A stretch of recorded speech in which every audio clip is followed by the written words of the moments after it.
Bonjour à tous, what's up tout le monde, j'espère que vous allez bien. Donc, Dimitri avec vous, a.k.a. Coach DC des Moutons Noirs. Bienvenue à cette première édition. On est vraiment excités avec les gens qu'on a avec nous aujourd'hui, les invités. Et je suis toujours, bien sûr, accompagné de mes acolytes, de mes partners in crime, Jonathan et Thelma qui sont avec nous. J'espère que vous allez bien, guys. Très bien, très bien, très bien. Merci, Bien. Dimitri. Excellent. Puis aujourd'hui, on a un beau panel avec nous. On a des invités de marque qui vont partager sur un sujet qui veut pas, peut aller toucher des cordes sensibles. C'est un sujet qui est délicat. Mais vous savez, au Mouton Noir, on est là pour parler des vraies choses. On est là pour parler des sujets de controverse, des sujets qui font actuels, des sujets d'actualité. On n'est pas là pour tourner les coins ronds. On a toujours un dialogue de respect mutuel envers nos invités. Mais on ne va pas se le cacher. On dit tout haut ce que les gens pensent tout bas. Puis en ce moment, je pense que les gens le voient, les gens l'entendent dans les nouvelles, sur les réseaux sociaux. Malheureusement, toujours par rapport à ce qui s'est passé avec les événements de George Floyd, le meurtre de George Floyd qui a été filmé, qui a été viralisé. Et ça a créé une tollée partout à travers le monde. Ça a créé vraiment des soulèvements de questions. Une question demeure toujours par rapport au racisme, par rapport à la brutalité policière. Quand est-ce que ça va terminer? Mais avec cette question-là, c'est venu jusqu'ici, au Québec. Les gens se posent des questions. Maintenant, ça a soulevé des nouvelles questions. Et là, on ne parle pas juste de racisme. On parle de racisme systémique, du racisme ciblé. Et dernièrement, j'entendais quelqu'un qui disait, ici au Québec, une des problématiques que la personne ressentait, c'est que même le Québécois qui est né au Québec, la personne qui est née sur la terre québécoise, mais d'origine ethnique, que ses parents ne sont pas québécois, c'est comme si les Québécois avaient de la misère à accepter qu'ils sont québécois.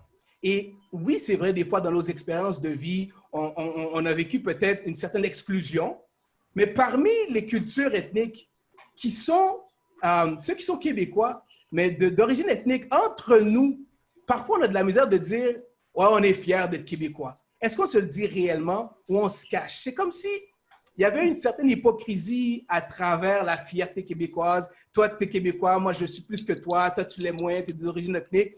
Il y a un débat là-dessus et c'est ce qui nous apporte sur le sujet qu'on a actuellement sur le racisme ici au Québec. Donc, la table est mise et je vais faire un tour de table avec mes invités, premièrement, qui vont s'introduire. Donc, j'aimerais, en 1 minute, que vous m'expliquiez un peu vos origines et votre environnement culturel dans lequel vous avez grandi. Donc, je vais commencer avec Alex. Juste en 1 minute, parle-nous un peu de tes origines et de ton environnement culturel que tu as évolué. Mes origines, en fait, je suis québécois de descendance européenne française, purement. Sinon, moi, j'ai grandi à Côte-des-Neiges, donc parmi la diversité, non seulement ça aussi, mais en banlieue, où ce que, j'aime pas utiliser les termes racialistes puis la logorée postmoderne, mais je vais l'utiliser comme ça. Donc, majorité blanche riche, classe moyenne, la majorité anglophone riche. Je n'ai pas rencontré encore classe moyenne, mais c'est à peu près les quartiers que j'ai habités, autant dans la diversité, même la diversité plus riche dans le West Island. Fait que j'ai beaucoup à travers... parce que j'allais au privé, donc Collège Notre-Dame. Puis l'affaire, c'est que j'ai côtoyé, vu que j'étais à Côte-des-Neiges, autant les pauvres que les riches dans la diversité. Fait que je te dirais que c'est à peu près ça. OK, parfait. Donc, grandi à Côte-des-Neiges. En fait, j'ai grandi à Laval, puis Huntsic, vu que mes parents étaient séparés, mais mon adolescence, c'était Ville-Saint-Laurent et Côte-des-Neiges. Fait que c'est pour ça. Fait que je me suis tellement promené à l'intérieur de la région de Montréal que ça m'a donné une idée de perspective de classe et même d'identité ethnique. OK, super. Aussi, j'aimerais souligner, tu es un humoriste et un influenceur. Ben, influenceur, je ne sais pas, là, mais je t'avoue, je veux dire, on va le limiter à, il y a du monde qui est prêt à me donner des shit pour que je puisse les publier puis avoir de la visibilité, fait que ça va s'arrêter là, puis souvent, c'est des gens avec qui je veux... Mais ouais, je suis humoriste, puis l'affaire, c'est que justement, tu sais, moi, je suis quelqu'un en fait, qui est vraiment beaucoup intéressé au développement de la philosophie, donc de la pensée de l'être humain, puis surtout à travers l'Occident dans son histoire. Puis l'affaire, c'est que justement, ben, pourquoi aussi je peux m'identifier comme mouton noir, c'est que à travers mon humour, je suis en ce moment celui qui est pas mal en réaction avec ce que j'appelle le politically correctness, donc la montée d'une gauche identitaire qui est postmoderne.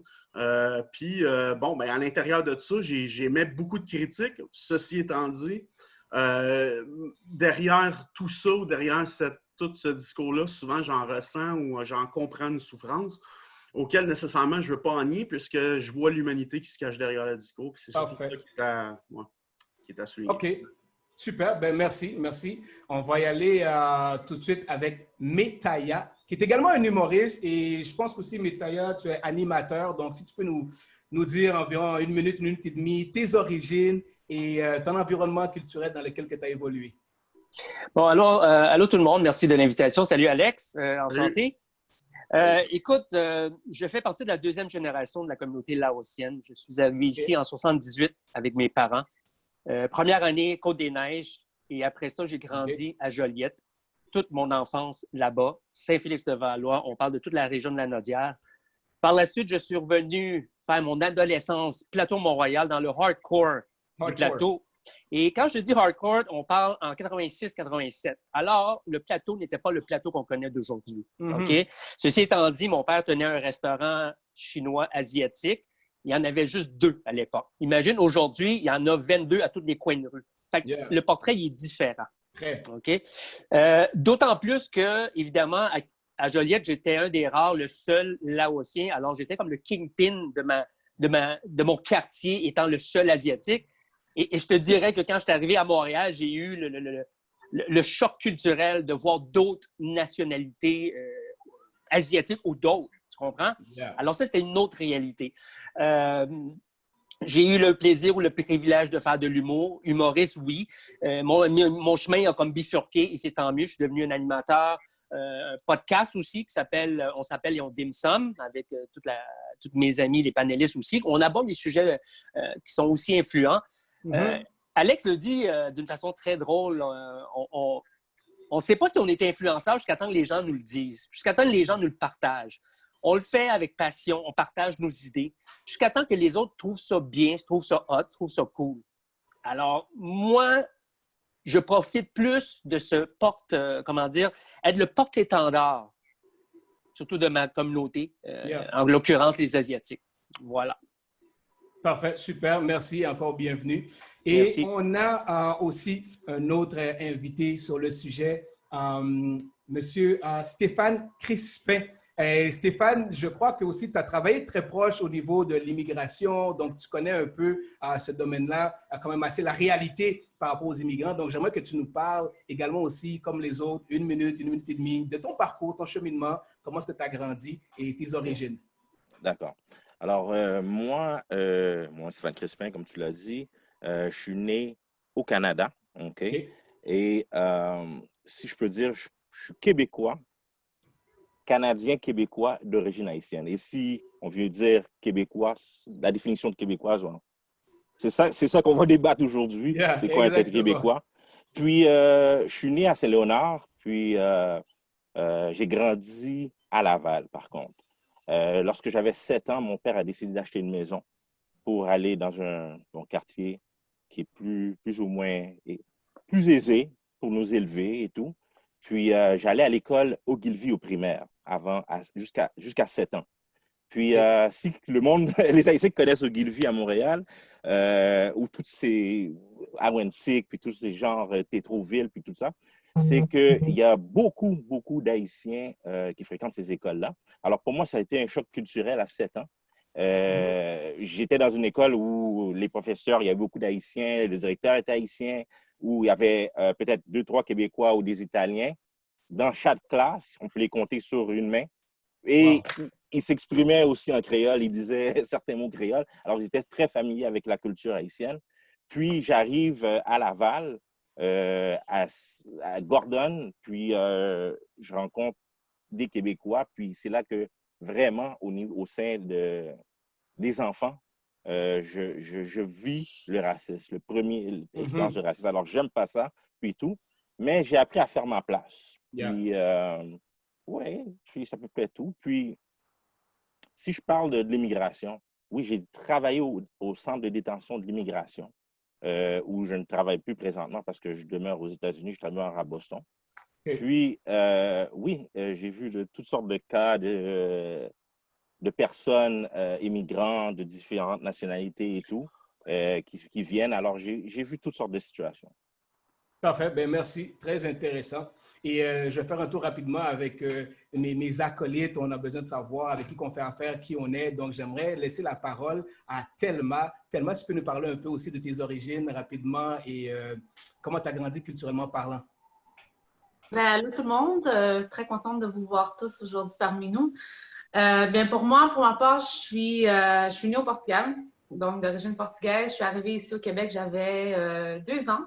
Donc, j'étais très, très, très jeune. Et à partir de ce moment-là, écoute, on est arrivé ici au Québec, on s'est installé directement sur la rive sud de Montréal. J'ai grandi sur la rive sud de Montréal, en banlieue. Et je suis allée dans une école, les 2 écoles où est-ce que je suis allée étaient des écoles multiculturelles, multiethniques plutôt. Et donc, j'ai toujours grandi entourée d'amis qui faisaient partie de différents groupes d'origine.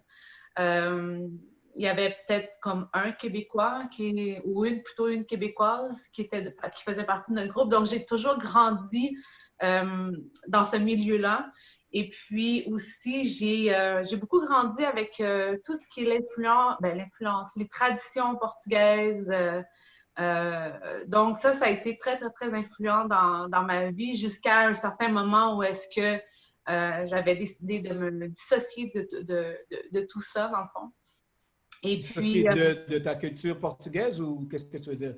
Ouais, me dissocier dans le sens que je trouvais que c'était rendu trop. Je trouvais que ça prenait trop de place et que j'étais pas capable de trouver mon identité personnelle au travers de tout ça.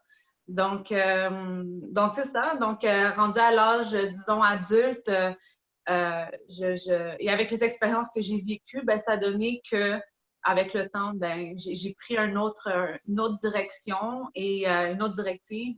Et je veux dire, ma famille est très, très ouverte. C'est des gens très ouverts d'esprit, tout ça.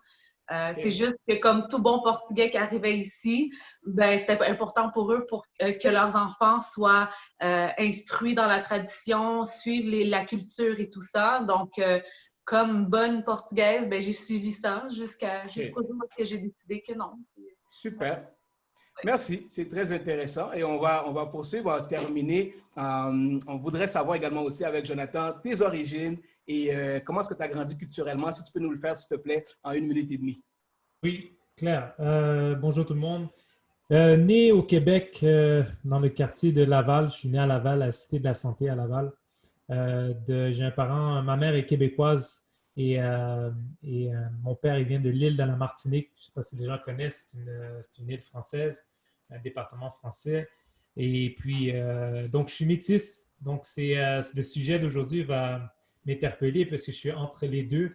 Donc, ça n'a pas été évident dans mon enfance. Tu ne sais jamais comment te retrouver à travers les deux couleurs, si je pourrais dire. Donc, ça va être vraiment intéressant de parler de ce sujet parce que ça amène vraiment, pour moi, ça a été compliqué ma jeunesse pour pouvoir me découvrir et prendre position soit dans l'un ou l'autre. Donc, c'est pas évident. Donc, voilà, c'est un peu un petit résumé de mes origines. Super. Très intéressant. Je vois qu'on a vraiment un panel très varié culturellement parlant. Et ça tombe bien parce que à l'approche de la Saint-Jean-Baptiste, la fête québécoise, OK?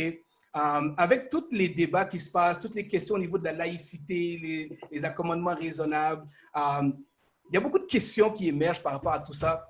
Et une des questions, c'est est-ce que le Québécois de souche a de la misère à accepter le Québécois d'origine ethnique, ou est-ce que le Québécois d'origine ethnique a de la misère lui-même à s'accepter en tant que Québécois? Donc, la question que je vais centraliser, la première question que j'aimerais vous lancer, est-ce qu'on est fier d'être Québécois? Est-on fier d'être Québécois? Puisque j'ai entendu tout ce que vous m'avez dit, vous êtes tous nés au Québec. Donc, vous avez vécu au Québec, vous avez été accueillis par cette terre. Donc, mais est-ce qu'on est réellement fier d'être Québécois? Moi, je te dirais déjà au départ, dans ce que tu amènes dans la question, il y a déjà un élément conflictuel parce que tu nommes deux réalités de Québec, puis de son rapport, à savoir comment, est-ce qu'on est, puis à la fin, tu englobes avec, est-ce qu'on est fier d'être Québécois? Déjà là, c'est drôle parce que ça démontre tout la complexité de la chose. C'est qu'à la fois, il y a quelque chose qui est divisé, puis à la fois, on veut quelque chose qui est englobé. Tout l'aspect, d'ailleurs, du nationalisme. Moi, je vais parler, en fait, dans l'univers que j'ai grandi. Moi, mon père fait de la prison durant la crise d'octobre parce qu'il était dans l'ARIN, puis c'est un militant souverainiste qui, en fait, a transmis complètement la cause, puis j'ai grandi à travers que le cliché, donc le Québécois qui n'était pas fier, était Elvis Gratton, en fait. C'était le colonisé par excellence qui voyait les États-Unis, puis les Anglais et le Canada anglais comme étant, en fait, la civilisation supérieure, qui est, en fait, on pourrait dire carrément une colonisation internalisée, puis il s'en vantait. Puis justement, au début, ce que je trouvais drôle, c'est que quand tu as commencé à te présenter, tu as dit, genre, je suis canadien, français. Ben, il y a une passe dans Elvis Gratton qui est carrément, je suis canadien, français, francophone, d'expression française. Puis, juste avant, tu as non seulement ça aussi, tout le rapport identitaire chez le colonisé aussi, qui est en fait, tu sais, de non, Elvis Wong! Puis là, un Chinois, tabarnak. Puis là, il part. Fait que déjà là, ce qui devient extrêmement complexe, c'est de savoir qu'est-ce que c'est même l'identité québécoise, puis à travers quoi, finalement, on est fier là-dedans. Et le problème, et je dirais que la réponse est fluctuelle. Fait en ce moment, à l'heure où on se parle, je trouve que la réponse, c'est, je ne sais pas du côté des Québécois de branche, mais j'ai l'impression que je ne sais même pas s'ils s'identifient tel quel, ou s'ils s'identifient, c'est qu'ils veulent une représentation de quelque chose qui est nouveau, qu'ils ne voient pas. Fait que nécessairement, ils ont de la difficulté déjà là à ressentir qu'ils font partie du nous québécois. Puis non seulement ça, mais de l'autre côté, non. Puis justement, on le voit par tranquillement, c'est de plus en plus désert, la Saint-Jean. C'est de moins en moins présent. On s'en fout un peu. C'est une fête comme une autre. Puis de plus en plus, puis surtout depuis l'échec de l'indépendance en 1995, puis justement avec la phrase qui est mal citée, qui était en fait, on s'est fait avoir par l'argent et des votes ethniques. Bien, rendu là, ça crée une scission. Ça a augmenté de plus en plus la question entre la division entre les immigrants, les Québécois de branche et les Québécois, on va dire, d'origine... C'est vrai. Et tout ça, je suis d'accord avec toi, Alex. Mais toi, en tant qu'individu, es-tu fier? Et si oui, donne-nous les éléments qui font en sorte que tu puisses t'identifier en tant que fier Québécois. Donc, premièrement, est-ce que tu es fier? Absolument. Non seulement absolument. Oui. Ah oui, parce que l'affaire, c'est que je suis fier d'appartenir de qui on est, c'est-à-dire c'est quand même un... parce que c'est pas un... Souvent, ce que je me faisais dire quand j'étais jeune, c'est « Ouais, mais tu sais, t'as rien fait pour être Québécois, finalement, tu sais. » C'est pas un accomplissement. Puis je fais, non, effectivement, c'est pas un accomplissement. C'est en fait plutôt avec qui est mon peuple, puis qui donne mon identité aussi. Puis l'affaire, c'est que c'est un peuple qui a eu, puis tu regardes ça à travers les peuples aussi qui ont résisté, donc les peuples de résistants, qui ont résisté à travers le temps pour pouvoir exister. puis simplement de pouvoir parler le français dans l'Amérique du Nord. Puis non seulement ça, je trouve que malheureusement, ce n'est pas toujours ceux qui sont mis de l'avant, les plus grands artistes, mais c'est souvent les artistes qui font la culture. Puis quand j'écoute des Daniel Bélanger, quand j'écoute des Gaston Miron, quand je regarde qu'au Québec, on est capable de faire des films avec tellement peu de budget, puis genre nécessairement, ça peut se transporter partout dans le monde.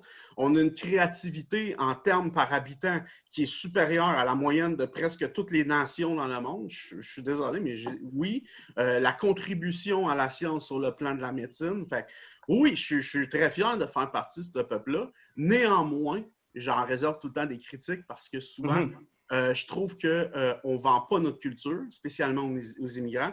On est souvent dans le mépris de soi. Puis, je trouve qu'au final, c'est triste parce que souvent, il y en a qui s'en font une vertu de dire qu'ils sont méprisants envers eux-mêmes. OK. Mais dans le fond, OK, parfait, excellent. Donc, ce que j'ai compris, moi, c'est que tu es fier au niveau de la diversité, au niveau économiquement parlant, au niveau de l'histoire, au niveau de ce qui a été développé à travers les années. Donc, tu es fier québécois.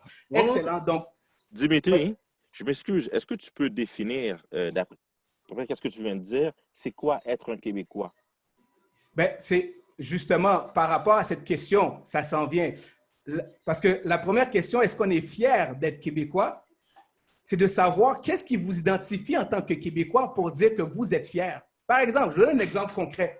Moi, j'ai un fils. Je peux dire, je suis fier de mon garçon. Pourquoi? Je suis fier, par exemple, parce qu'il a passé l'école. Je suis fier parce qu'il réussit bien. Je suis fier parce qu'il m'écoute. Je suis fier parce que je l'aime, parce que c'est un bon garçon. Donc, ma fierté découle de quoi? Donc, vous, en tant que Québécois, vous êtes fier, oui. Et comme Alex a décrit, lui, il est fier par rapport à l'héritage, par rapport à la culture, la créativité. So, qu'est-ce qui vous définit en tant que Québécois se rattache à votre fierté. Donc, c'est pour ça que la question, êtes-vous fier d'être Québécois? Vous devez amener les éléments qui font en sorte que vous êtes fier. On ne peut pas juste dire, oui, je suis fier parce que je suis au Québec. Puis non, tu es fier pourquoi? Quels sont les éléments qui font en sorte que tu es fier? Moi, je sais pas si ça répond à la question. Ça répond un peu, mais ce qu'il faut définir premièrement, et un des gros enjeux, c'est de savoir c'est quoi le Québec, quoi d'aujourd'hui. Yeah. Car je suis né au Québec, ce qui fait de moi un Québécois. Automatiquement, parce que je suis né au Québec.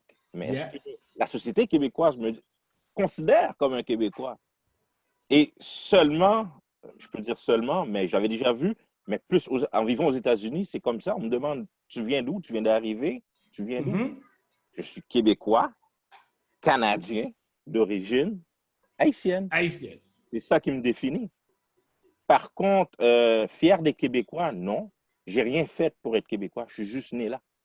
C'est pas quelque chose. Je suis pas fier d'être Québécois, comme je suis pas fier d'être haïtien, parce que je suis né comme ça. J'ai rien fait pour l'avoir. Si je suis fier de qu'est-ce que mes origines, puis qu'est-ce que mes ancêtres ont fait en Haïti, oui. Si je suis fier d'avoir participé à la communauté québécoise, chaque jour aller travailler, aller faire qu'est-ce qui t'intéresse et faire avancer la société, oui, je suis fier de ma contribution à la société québécoise. Mais une fierté d'être québécois, non, j'ai rien fait pour être québécois. Mais et ça l'amène à une question. Ça l'amène à une question parce que tu dis, tu n'as rien fait pour être québécois, mais tu es québécois. Et on s'entend que si je suis né dans un autre pays que le Canada, je porte cette nationalité-là. Si je suis né, par exemple, je ne sais pas, au Vietnam, je suis vietnamien parce que je suis né sur cette terre. Je peux être né de parents autres que du Vietnam, mais je suis vietnamien. Et maintenant, c'est à moi d'aller voir cette nation-là qui m'a accueilli, dans laquelle que je suis né. Je m'identifie à elle comment? Mais c'est en connaissant son histoire, en connaissant qu'est-ce qu'elle a fait, en connaissant ses valeurs. Donc, juste pour te revenir à pourquoi tu n'es pas si fier d'être Québécois, connais-tu les valeurs de ce peuple ou tu ne t'identifies pas avec ce peuple-là? Premièrement, mon identité, c'est ça exactement. C'est quoi la définition d'être Québécois? Là, tu me parles, c'est quoi pour toi être Québécois? OK, je te dis pour moi être Québécois. Oui. Parce que tout le monde a leur... Plusieurs qui seraient surpris, mais tout le monde a leur définition. Oui, tout le monde a leur définition, okay. Mais il y a une définition. Pour toi, c'est quoi? Quand tu me demandes la question, je veux savoir c'est quoi pour toi être Québécois. Ça fait. Je réponds à la question très rapidement, il n'y a pas de problème. Oui. Moi, premièrement, je suis né en Haïti. OK? Je suis né en Haïti. D'accord. Je suis arrivé au Québec à l'âge d'environ 7-8 ans. OK? Cette terre-là m'a accueilli. Je suis arrivé ici dans une famille d'accueil. Moi et ma mère et mes sœurs, c'est une famille d'accueil qui nous a accueillis, qui nous a appris la langue, qui nous a appris la culture, les valeurs, et ainsi de suite, le système. Donc, j'ai grandi ici. Moi, je ne suis pas québécois souche ni québécois de naissance, je suis haïtien. Mais pour moi, être une personne née dans une nation, c'est de m'intéresser à sa culture. Parce que si je suis né sur la terre que je suis obligé de m'intéresser à sa culture d'une manière ou d'une autre. OK, c'est quoi ses origines? Elle vient de où, cette terre-là? Comment elle a été conquise? C'est quoi ses valeurs? Est-ce que nos valeurs, c'est le respect? Est-ce qu'on est accueillant? Qu'est-ce que mon gouvernement fait? Est-ce que j'aime comment mon gouvernement réagit? Est-ce que j'aime cette société? Et quand je la connais, je peux m'identifier en disant, OK, je suis fier d'être québécois pour telle raison, mais je suis moins fier pour telle autre raison, mais je suis fier d'appartenir à ce peuple en connaissant l'identité et qu'est-ce qu'elle a fait. Si on connaît l'histoire de notre nation, on peut s'identifier en disant, ah, cette valeur-là me rejoint, je suis quelqu'un de très respectueux, la nation sur laquelle je suis respecte les gens. Je suis quelqu'un de très accueillant, cette terre-là, elle est très accueillante. Donc, à ce moment-là, on peut s'identifier et être fier de cette nation qui nous accueille. Donc, c'est pour ça que toi, tu es québécois, tu m'as dit d'origine haïtienne. D'accord, oui. Mais il y avait un mot entre. Et j'ai dit, je suis Canado-Québécois d'origine haïtienne. Canado-Québécois d'origine haïtienne. Exactement. Donc, es-tu plus fier de dire que tu es haïtien que québécois ou ça a peu d'importance pour toi? Écoute, en quelques mots, Alain Saint-Jean, là, est-ce que tu changes ton profil de Facebook pour mettre un drapeau du Québec? Non. Pourquoi? Non, catégoriquement. Non, regarde, je participe à la Saint-Jean en tant que quelqu'un qui habite au Québec. Je me sens être québécois, mais la définition de qu'est-ce qui est un Québécois aujourd'hui, le Québécois n'est plus le blanc d'antécédence française ou de peu partout en Europe qui demeure, qui le fondateur, OK, qui est le Québec. Aujourd'hui, le Québécois, il y a toutes sortes de couleurs de peau, il est de différentes religions. Alors, pour moi, oui, ça, c'est le Québec auquel que je m'identifie. À la Saint-Jean, oui, j'ai déjà participé, mais on m'a toujours fait sentir que ce n'était pas ma fête. Et pourtant, la Saint-Jean, qui est une fête, on m'a toujours fait sentir que ce n'était pas... Excuse-moi, Alex. Comment on t'a fait sentir ça? Ah, OK. Je vais vous donner juste un petit exemple. Je pense que j'avais... Essaie de nous un exemple. Peut-être 30 secondes, 1 minute. Après, j'aimerais passer à Métaïa pour entendre. OK, pas de problème. Je pense que j'avais environ 12 ans. Puis, c'était à Québec. J'allais... Bon, là, je me permettais de partir sans mes parents où je veux, avec un petit groupe d'amis. Puis, je m'en allais au centre de la nature, aller voir les feux d'artifice. Yeah. Quelque chose que je savais faire avec mes parents auparavant aussi. À chaque année, pour la Saint-Jean, on va voir. Et la Saint-Jean, qui est une fête religieuse. En Haïti aussi, ils fêtent la Saint-Jean, qui vient de la Saint-Jean-Baptiste. Okay? Yeah. Alors, ma mère, dans son coin, qu'elle vient, Tigouave, c'est une fête qui célèbre beaucoup, okay? Étant catholique, haïtien catholique.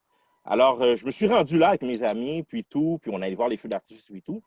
Puis dans le temps, nous, on appelait ça les rockers. Il y avait les gars aux cheveux longs avec des cigarettes, une poche de cigarettes ici. Puis il y en a un qui nous a regardés. Il n'y avait pas beaucoup d'Haïtiens, il n'y avait pas beaucoup de Noirs. Puis il m'a dit carrément, c'est pas la fête des nègres ici. Okay. Fait que nous, étant plus jeunes, puis c'est un adulte, on a eu peur. Fait qu'on s'est se déplacer. Puis il était comme, toi et puis ta bande de babouins, vous avez des calls ici. Fait que c'est des situations comme ça qui ont fait en sorte que, est-ce qu'on est vraiment québécois? Est-ce qu'on est vraiment québécois? Je suis né au Québec, je participe dans l'économie, toutes sortes, il y a des Québécois de toutes souches présentement, OK? Mais est-ce que la société, les initiateurs du Québec, me reconnaissent comme étant un Québécois? S'ils ne me reconnaissent pas comme étant un Québécois, pourquoi je devrais me considérer comme Québécois? OK, je comprends. Donc, par rapport à ce que tu as vécu, l'expérience, l'exclusion, a fait en sorte qu'aujourd'hui, tu as le droit de dire « Non, je ne suis pas fier d'être Québécois. » Parfait. Ça, je le comprends 100%. J'aimerais m'adresser à Métaïa. Par rapport à la question qu'on a posée, est-ce que toi, tu as grandi à Joliette? Comment tu l'as vécu? Écoute, tout d'abord, je sympathise avec toi, Stéphane, avec cet incident que tu as eu. J'ai eu cette chance-là au cours de ma vie de ne jamais vécu des incidents comme ça au niveau racial. Pour moi, la fierté d'être québécois va au-delà. Cette fierté ne se traduit pas, genre, je vais monter aux barricades avec un drapeau et dire « je suis fier d'être québécois ». Okay? Cette fierté québécoise-là a été entretenue toute ma vie. Toute ma vie, pour moi, j'avais une identité où est-ce que j'avais la culture laotienne et la culture québécoise. Je vais renchérir ce que tu as dit, Dimitri. Je suis pour de ce que tu as dit, c'est-à-dire, pour t'identifier à une culture, il faut que tu la connaisses. Il faut que tu la vives profondément en toi. C'est ça, c'est de cette façon que tu vas pouvoir dire que tu es fier de l'être ou pas. Et aujourd'hui, je peux dire que je suis fier de l'être québécois. Pourquoi? Parce que, de un, lorsque ma famille est arrivée ici en 78, mes parents avaient 0. Ils sont partis avec 0 et c'était des familles québécoises qui nous ont encadrés pour bâtir une nouvelle vie. Mes parents ont sacrifié leur vie pour me donner une meilleure vie à moi. Je suis de la 2e génération, ce qui veut dire que j'ai les 2 cultures ancrées dans mon cœur. OK? Yeah. Deuxièmement, le peuple québécois a toujours été un peuple hospitalier et compréhensif. Et là, je parle même de la vieille génération. On parle des années 80. La différence, c'est qu'aujourd'hui, la société a évolué. Tu as raison, Stéphane, quand tu dis aujourd'hui, c'est qui un Québécois? C'est plusieurs souches. Oui, et justement, c'est cette beauté-là. On est comme une boîte de Prismacolor qui a surgi au fil des ans. Et c'est cette coercie de la vie commune qui va faire que le Québec d'aujourd'hui va être aussi beau qu'il y a 30-40 ans.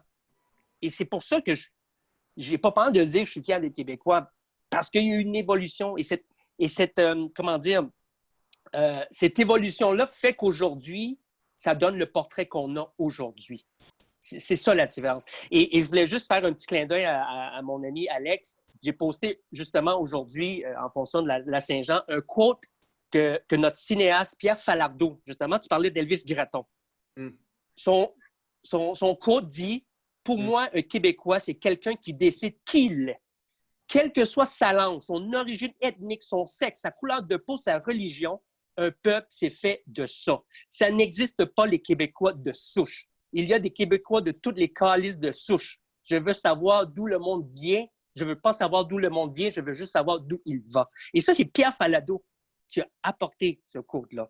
Et ça vient beaucoup me chercher parce que je me dis, c'est nous qui le bâtissons, notre Québec d'aujourd'hui. Yeah. Okay? Il y a des pommes pourrites partout. Partout. Il y en a partout. Et malheureusement, ces pommes pourrites-là, il faut les dénoncer, il faut les arrêter parce que c'est eux qui vont propager cette espèce de virus qui va ternir notre image en tant que Québécois. Je peux vous dire une chose, c'est que quand ma famille vient de la France ou partout ailleurs, je suis bien plus fier de dire « Hey, moi, je suis un Laotien du Québec. Toi, tu es un Laotien de la France. » Bof. Je suis un Laotien du Québec. J'ai cette fierté-là. Et partout où je vais sur la planète, mon chez-moi, c'est ici au Québec. Je suis juste Canadien quand je passe aux douanes aux États-Unis. Yeah. Mais pour de vrai, pour moi, je suis Québécois. Tu es Québécois et fier. Et cette fierté-là, en passant, je le réitère, c'est pas être fier qu'avec le gros drapeau puis dire non, c'est à l'intérieur et qui va rester tout le temps. Et c'est pour ça que s'il est à l'intérieur de moi, cette fierté-là, là, peu importe ce que tu vas me dire, ça ne va pas s'enlever. Mais je vais respecter ton opinion, par exemple, en disant que oui, on a du travail à faire, on a de l'éducation à faire avec nos plus jeunes surtout. Parce que c'est eux qui sont nés ici et qui vont vivre cette réalité-là. Ton enfant, ton gars, ta fille, qui est né ici, elle ou il va, va vivre dans cette réalité, dans cette nouvelle réalité.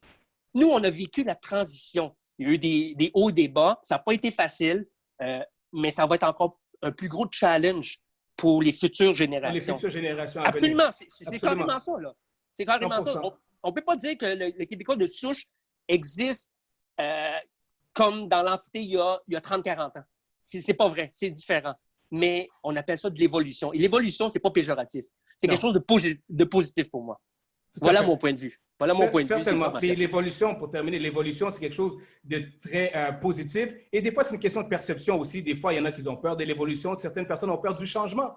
Donc, oui. Je ne sais pas, toi, quand tu es arrivé ici très, très, très jeune, tu es arrivé ici à l'âge de 2 ans, tu es né au Portugal et tu as grandi ici. Et tu disais au départ aussi, tu as comme mis ça de côté, tes origines portugaises. Est-ce que c'était parce que tu avais une honte ou pourquoi tu as mis ça de côté, au fait? Non, dans le fond, Dimitri, l'affaire, c'est que, tu sais, quand tu grandis avec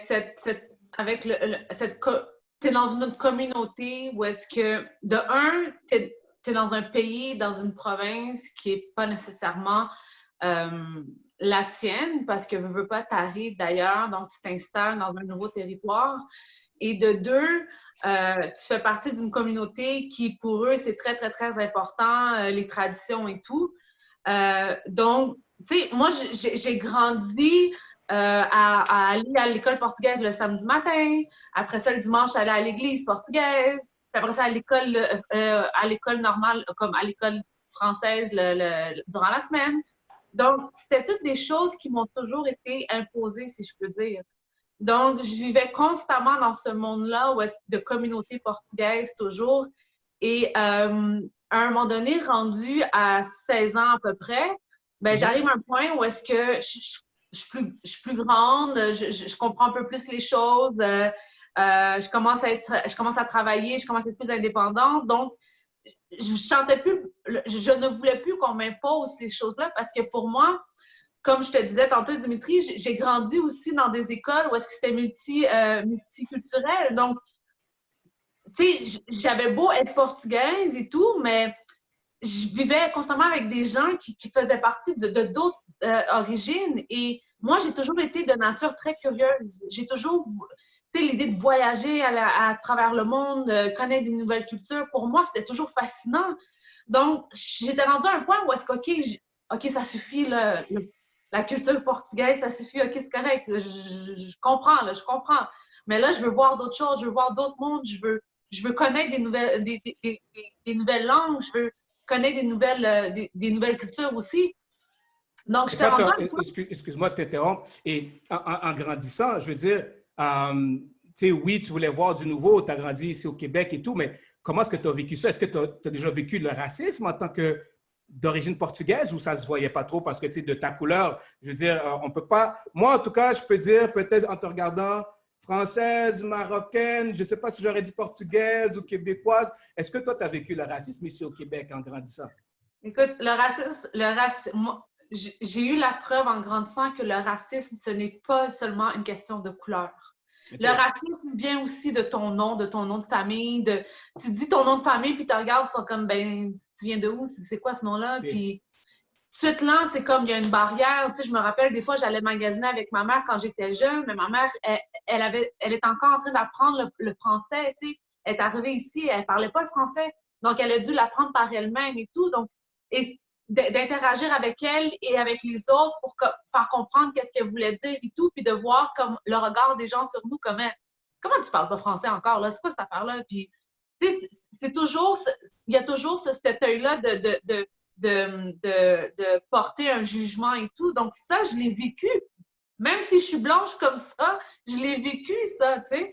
Et de nous dire comment, et vous autres, les Portugais, retournez donc chez vous, qu'est-ce que vous faites ici? Vous êtes là en train de prendre tout... parce que, tu sais, il y a une grande communauté de Portugais à Montréal. Donc, eux, ils ont un grand quartier quand même et tout. Puis, on se faisait critiquer parce qu'on s'était installé dans ce quartier... Bien, que la communauté portugaise s'était installée dans ce quartier-là. Ouais. Et la communauté était critiquée pour ça aussi. Donc, et je suis arrivée à un point dans ma vie où est-ce que, juste te donner un exemple, j'allais à l'école portugaise et les jeunes dans ce temps-là avec qui j'étais, ce groupe de jeunes portugais-là, ben, quand ils ont commencé à savoir qu'à l'école française, ben, que j'étais souvent amie avec d'autres personnes de d'autres cultures, ben, ils ont commencé à me regarder d'une façon totalement différente, comme si, ah, t'es pas des nôtres maintenant, c'est quoi cette affaire-là? Pourquoi tu vas te mêler avec les autres?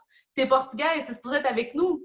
Puis le pire de ça, après quelques années, c'est que j'avais rencontré le père de mon fils dans ce temps-là qui est haïtien et j'ai eu un enfant d'un homme haïtien. Donc, c'était rendu comme la controverse. La controverse. Ça faisait pas de sens. Donc, c'est pour ça que je te dis que... Et moi, j'ai grandi au Québec, mais je me suis jamais dit « je suis québécoise ». Mais toi, tu es arrivé ici, tu es arrivé ici à 2 ans, puis je vais laisser la place à Jonathan de parler aussi. Exactement. Mais tu es arrivé ici à 2 ans et tu es portugaise, tu as grandi au Québec, mais es-tu plus fière d'être portugaise ou es-tu plus fière d'être... Parce que Stéphane nous parlait de l'identité, c'est vraiment, ça par rapport nécessairement où est-ce que tu es né, et ainsi de suite, si je reprends bien tes mots, Stéphane. Mais toi, Thelma, es-tu fière d'être portugaise? Ben, je suis pas fière c'est pas que je suis fière d'être portugaise, mais quand on me demande je viens d'où, je suis qui, moi, la première chose que je dis, ben, je suis portugaise. Ben, je te pose la question, là. Es-tu fière de tes origines portugaises? Pardon? Es-tu fière de tes origines portugaises? Oui, je suis fière de mes origines portugaises, mais je suis fière, par contre, je suis fière d'habiter au Québec, sachant que c'est un endroit où est-ce qu'on est tellement, on est privilégié quand même d'être au Québec. C'est un endroit où est-ce qu'on peut être libre d'être qui on veut, malgré les histoires de racisme et tout, mais on est quand même libre d'être qui on veut ici. Et, bon, avant d'embarquer dans le côté libre des choses, bon, ça peut se débattre, mais je vais laisser la place à Jonathan juste pour nous parler un peu. Je vais être très court. En fait, tout ça, il y a tellement de choses qui a été nommées qui est intéressant. Le côté identité, c'est important d'aller en profondeur par rapport à l'identité. Tout ce que vous avez dit, c'est bon, mais c'est sûr qu'il y a une réalité que je vois, qu'il y a une hypocrisie quand même que je retrouve. Je sais que je ne suis plus dans cette pensée-là, maintenant, adulte, selon mes convictions que j'ai personnelles, mais je parle que ce soit jeune, dans mon adolescence, il y a une hypocrisie qui... On se dit, oui, on est fiers d'être Québécois, mais on n'a pas la même culture que les Américains. Je sais que ça, c'est un autre débat, mais les Américains, que tu sois noir, africain, que tu sois indien, hindou, whatever quoi, la première chose qu'ils vont dire, ils sont fiers d'être Américains. Ils vont porter leur drapeau, puis tu vas dire, where you from? Ils vont le dire qu'ils sont Américains, là. Ils ne vont pas dire, je suis Indien. Mais ce n'est pas la même chose qu'au Québec. Mais au Québec, on ne s'est pas approprié comme ça nos mêmes valeurs québécoises. Tous les immigrants que je connais, tu leur demandes, et même des Québécois qui vont poser la question à un immigrant, dis, hey, tu viens de où, toi? Tu dis Québécois? Ah non, mais de où? De quel pays, là? Je dis, non, mais je suis Québécois. Ah ouais, mais d'où tu... Pourtant, ils sont là depuis longtemps, ils sont nés au Québec. Oui, tu es né au Québec.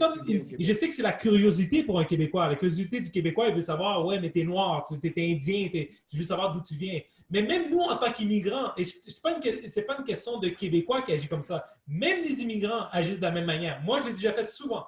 Je vais voir, mettons, excuse-moi, toi, tu viens de où? Et je suis Québécois. Non, mais t'es chinois ou t'es... On est toujours curieux à savoir d'où il vient. Mais il y a cette hypocrisie-là qui est là. Moi, écoute, je suis métisse. Au primaire, les Québécois ne me considéraient pas blanc. Ils ne me considéraient pas comme dans leur camp. Ils vont dire, déjà, ils ne me considéraient pas québécois, mais ils ne me considéraient pas blanc. Donc, ils me disaient, hey, le nègre. Puis j'ai eu ces genres de paroles-là. Donc, au primaire, j'ai vécu, je voulais me tenir avec des Québécois parce que c'est comme si... le côté, il n'y avait pas beaucoup de Noirs qu'on retrouve maintenant, donc le côté québécois, je voulais le retrouver en moi, mais ils n'étaient jamais capables de me l'offrir ou me faire sentir comme si j'étais comme eux. C'était au secondaire que j'ai commencé à avoir plus de Noirs. Et là, c'était complètement le contraire. Mais mon côté black voulait sortir. C'était dans le temps du hip-hop. Là, c'était Criss Cross qui rentrait, c'était la musique, c'était à la mode. So, je me recherchais plus envers les Noirs. Mais là, je me tenais avec les Noirs et les filles noires ne me considéraient pas noires. Ils me disaient le blanc. C'est toi avec des blancs. Et là, j'étais pris entre les deux. Je dis non, c'est pas rapport. C'est tout ça fait que les Noirs, les filles noires ne voulaient pas me considérer noir. Donc, ils disaient que non, t'es un blanc. Donc, j'étais dans cette confusion-là. Et en grandissant, c'est sûr que j'ai recherché mes racines plus black. C'est peut-être le côté qui était pas connu à Montréal pour moi. C'était quelque chose que je voulais découvrir un peu plus vu que la communauté martiniquaise n'est pas présente à Montréal. C'est une petite île.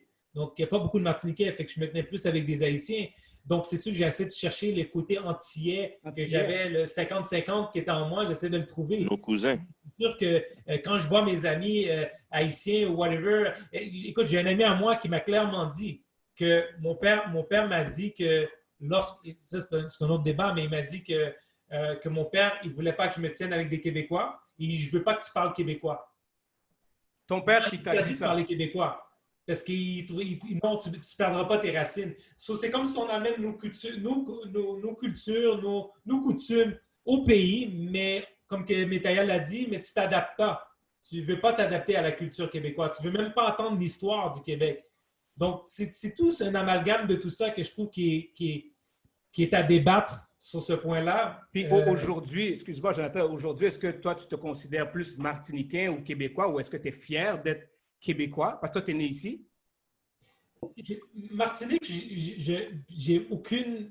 J'y allais 2-3 fois par année, mais le problème avec la Martinique, c'est que c'est une île qui appartient à la France. Donc, tous les Noirs que tu vois là sont encore dans la culture esclavagiste. Ils ont aucun... Tous les gens qui ont des terres, des commerces appartiennent à des Blancs, qu'on appelle des béquets. Donc, c'est les premiers colons blancs qui venaient s'installer à la Martinique. Donc, en regardant ça, ça m'amène à penser qu'ils sont encore opprimés par le blanc. Donc, c'est sûr que pour moi, j'ai pas grandi, j'ai pas fonctionné. C'est une fierté d'être québécois ici. Ces origines-là. Donc, oui, je suis fier en tant que Martiniquais, vu que mon père est Martiniquais, mais c'est sûr que je me retrouve plus avec les valeurs québécoises que je recherche. C'est sûr que moi, en tant que à part que je sois québécois, j'ai des convictions spirituelles. Donc, ça vient à des valeurs religieuses. Donc, je suis chrétien. Donc, c'est sûr que mes valeurs sont reposées sur mes valeurs religieuses. Comme un musulman, tu vas aller le voir, tu vas parler, tu vas dire, es-tu fier d'être québécois? Non, lui, il est fier d'être musulman. Lui, ses valeurs sont tellement profondes dans ses convictions religieuses qu'il va plus prôner ses convictions religieuses que ses convictions au niveau de son pays. Je me retrouve plus selon mes valeurs, mes principes spirituels qui m'attachent parce que dans la Bible, il dit bien que tu n'es ni juif ni grec, donc tu fais partie d'un système de royaume de Dieu. Donc, ça, je ne vais pas arrêter dans mes convictions personnelles. On va loin. En grandissant, c'est comme ça que j'ai pu me retrouver. Donc, je ne suis plus attaché, je ne suis plus intimidé par quelqu'un aux espèces de nègres. Est-ce que tu ne te prends pas pour un Québécois, tu n'es pas un Québécois. Je ne suis plus attaché à ça parce que ça ne fait plus partie de mes valeurs en ce moment. Mes valeurs sont plus basées sur mes principes, mais j'ai un grand respect pour le peuple québécois parce que ma mère m'a inculqué ces valeurs-là et mon père m'a inculqué aussi mes valeurs. Pour ton peuple, au fait, quand tu dis j'ai un grand respect pour le peuple québécois, tu dis pour ton peuple, étant donné que... Pour moi, exactement. Ouais. Ouais. OK, parfait. Puis j'ai une question pour vous, guys, une question parce qu'on parle de fierté et souvent, tu sais, la fierté et l'insécurité, des fois, c'est très mince la ligne entre la fierté et l'insécurité. Tu sais, je donne un exemple, un gars qui marche dans la rue avec sa copine main dans la main. Okay? Au début, c'est main dans la main. Puis pendant qu'il marche, il y a un autre groupe d'hommes, de gars qui s'en vient au loin. Tout d'un coup, il prend sa copine un peu plus serrée. Il marche le chest bombé. Là, il est fier, mais on dirait qu'il est un peu plus insécure. Donc, ma question, et j'aimerais te poser la question, Alex, c'est est-ce que le peuple québécois, en étant fier, très fier, est-ce qu'à un certain point, on ne cacherait pas une certaine insécurité ou une peur par rapport à... Tu sais, on entend souvent les débats sur la laïcité. On parle souvent des accommodements raisonnables. On parle souvent d'être envahi par toutes sortes de nouvelles lois, de nouvelles règles, qu'on a peur de perdre notre identité, notre langue, il faut protéger. Puis on est fier d'être Québécois. Et souvent, moi, ça m'a soulevé la question, mais est-on fier parce qu'on est réellement fier à cause de toutes les bonnes valeurs ou on commence un petit peu à avoir une crainte là, de perdre ce qu'on a acquis, ce qu'on a conquis et qui on est? Est-ce qu'il y a une certaine insécurité? Pour reprendre ce que disait, entre autres, Métaïa, puis quand il a cité Falardeau, en fait, c'est si tu veux, en fait, t'accaparer une identité, il faut que tu comprennes aussi son histoire, puis à savoir pourquoi le Québécois se sent comme ça d'ordre général. C'est-à-dire que si tu regardes, quand justement Jonathan il a fait la comparaison avec les Américains, les Américains ont gagné, en fait. Ils ont gagné suite à des révolutions et des guerres. Ils ont gagné ce qui a fondé leur identité, dont aussi pourquoi, tu vois, aux États-Unis, l'attitude aussi des Américains. Hey, non, ils sont tout le temps plus enthousiastes, ils sont tout le temps plus dedans. Ils sont tout le temps... Mais il y a aussi l'aspect de, si tu regardes tous les peuples conquérants, que ce soit les Turcs, que ce soit les Français, que ce soit les Anglais, il y a souvent une fierté qui est rassociée aussi à être conquérant. Mais quand tu es conquis, c'est-à-dire qu'à la fois, le Québécois, il y a une identité qui est très complexe, c'est-à-dire qu'il y a à la fois colonisateur et colonisé. Donc, ça fait en sorte qu'il y a tout le temps un conflit continuel.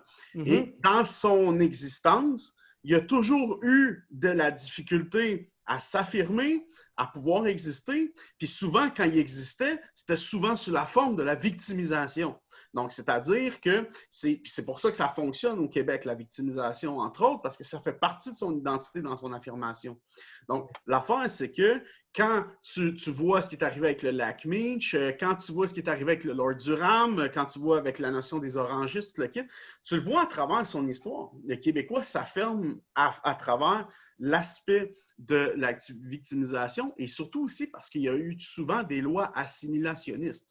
Parce qu'on a voulu souvent assimiler le Québécois pour qu'il devienne un Anglais. Et n'oublie pas, si tu lis Lord Durham, c'est que le Québécois n'était pas un Blanc. Le Québécois devait devenir à la race supérieure, qui était la race anglaise, selon Lord Durham, pour devenir un Blanc, hein, finalement, parce qu'il n'en était pas un. Donc, à partir de ce moment-là... Qu'est-ce que tu veux dire? Excuse-moi pour te suivre. Il n'en était pas un. Il n'était pas un. Selon l'anglais, il n'était pas un Blanc considéré par l'anglais. OK. C'était pas un Blanc considéré par l'anglais. Donc, c'est tout la notion aussi de race qui, à travers son époque, change. Comme les Allemands, c'était la race allemande qu'ils utilisaient, et non la nation allemande. Fait que l'affaire, c'est que quand je te dis ça, c'est qu'à travers son époque, c'est ce qu'il disait. Donc ça fait en sorte que dans son héritage culturel, le Québécois, bien, c'est sûr et certain que sa fierté n'est pas aussi assermentée que l'Américain.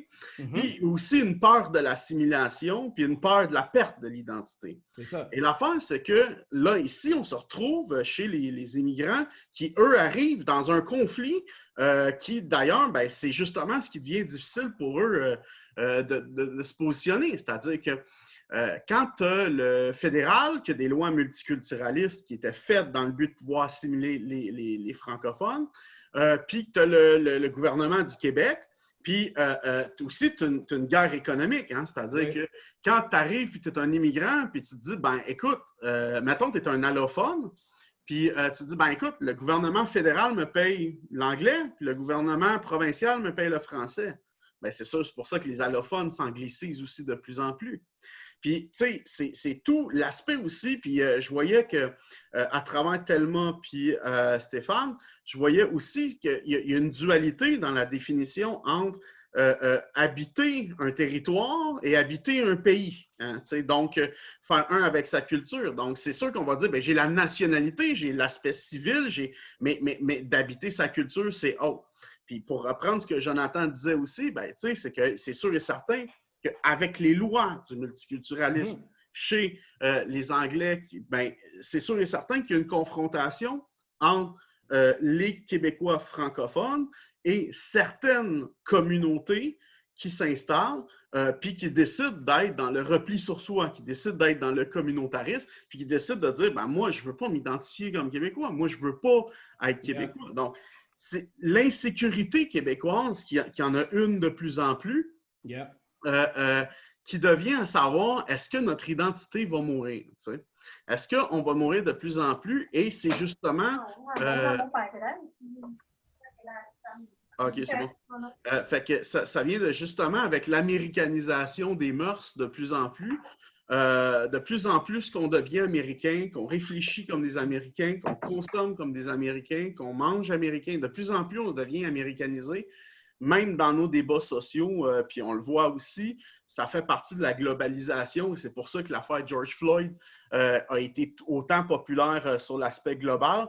Il y a une insécurité, au fait, par rapport à la question. Donc, il y a de la fierté, mais à travers ce que j'entends, c'est qu'il y a eu quand même une insécurité parce qu'on est colonisés, en même temps, on est des colonisateurs, avec tout qu'est-ce qui arrive, le niveau d'appartenance, la langue, les lois au niveau fédéral, provincial. Donc, ça crée une certaine insécurité qui fait en sorte que cette fierté-là, ça vient cacher ce niveau d'insécurité.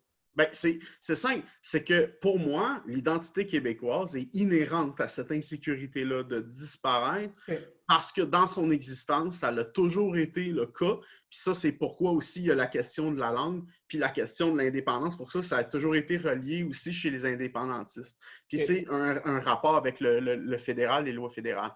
Mais oui, il y a celle-là.